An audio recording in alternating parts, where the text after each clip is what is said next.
मस्साजोगचे सरपंच संतोष देशमुख यांच्या हत्येनंतर बीड जिल्ह्यात एकामागून एक गौप्यस्फोट होत आहेत.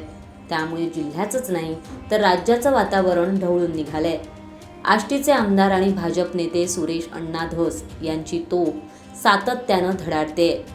हिवाळी अधिवेशनात त्यांच्या शब्दांना धार होती, तर आता त्यांनी परळीसह जिल्ह्यातील अनेक प्रकरणांची मालिकाच बाहेर काढली आहे. अर्थात त्यांचा विरोधाचा रोख मंत्री धनंजय मुंडेंकडे हे वेगळं सांगायला नको, पण त्यांनी कागदपत्रांसह हे आरोप केल्यानं बीडमध्ये बंदूकशाहीच नाही तर दहशत आणि अराजकतेचं साम्राज्य असल्याचं दिसून येत आहे. त्यातच सुरेश धस यांनी प्राजक्ता माळीचंही नाव घेतलंय.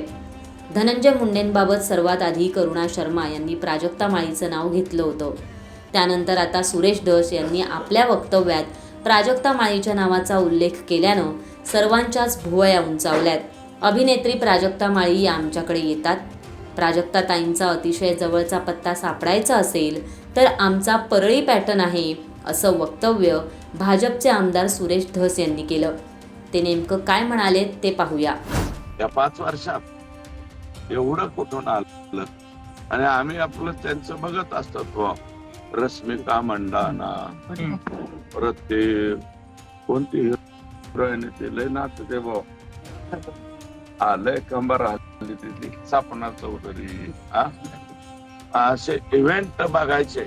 यांचे इव्हेंट मॅनेजमेंट पॉलिटिक्स ज्यांना कोणाला भविष्यात करायचं असेल तर त्यांनी परळीला यावं, तिथं शिक्षण घ्यावं आणि ते शिक्षण घेऊन संपूर्ण देशामध्ये त्याचा प्रसार करावा.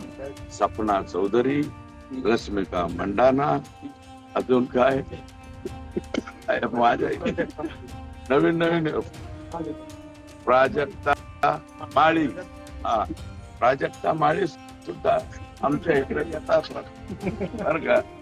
हे सगळं जर काही बघायचं असेल तर, चित्रपट नवीन कुणाला काढायचा असेल तर अशा मोठ्या ज्या विभूती आहेत, विभूती म्हणतो, अशा मोठ्या विभूती त्यांच्या तारखा, त्यांच्या डेट्स कशा कशा पद्धतीने मिळतात, काय होतात. प्राजक्ता ताई सुद्धा आमच्या इथं येतात. त्या पण आता का याच्यासाठी जर अतिशय जवळचा पत्ता तुम्हाला सापडायचा असेल तर तो आमच्या परळी पॅटर्न जो आहे, परळीचा हाही एक पॅटर्न आहे. हे असं गायरान जमिनीवर पूर्ण ताबा घ्यायचा. सुरेश धस असंही म्हणालेत की बीड जिल्ह्यात आकांची 100 ते 150 एकर जमीन आहे. त्यांनी आपल्या जमिनीत 30 ते 40 कोटी रुपयांचे बंधारे बांधून घेतलेत. आकांकडे 5 वर्षात एवढा पैसा आला कुठून? आम्ही परळीत बघत असतो. रश्मिका मंदना, सपना चौधरी, प्राजक्ता माळी येत असतात. ज्यांना इव्हेंट मॅनेजमेंट पॉलिटिक्सचं शिक्षण घ्यायचं असेल त्यांनी परळीत यावं. प्राजक्ता माळी देखील आमच्याकडे येतात.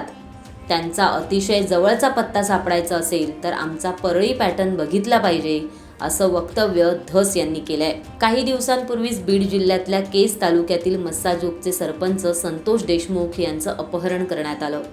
त्यानंतर त्यांची हत्या करण्यात आली. या घटनेनं राज्यभरात खळबळ उडाली आहे. संतोष देशमुख हत्या प्रकरणानंतर आता महाराष्ट्रात वातावरण खूप तापलेलं पाहायला मिळतंय. देशमुख यांच्या हत्येनंतर आरोप प्रत्यारोप सुरू आहेत. या प्रकरणानंतर विरोधकांकडून सातत्यानं मंत्री धनंजय मुंडे यांच्या कोंडीचा प्रयत्नही सुरू आहे.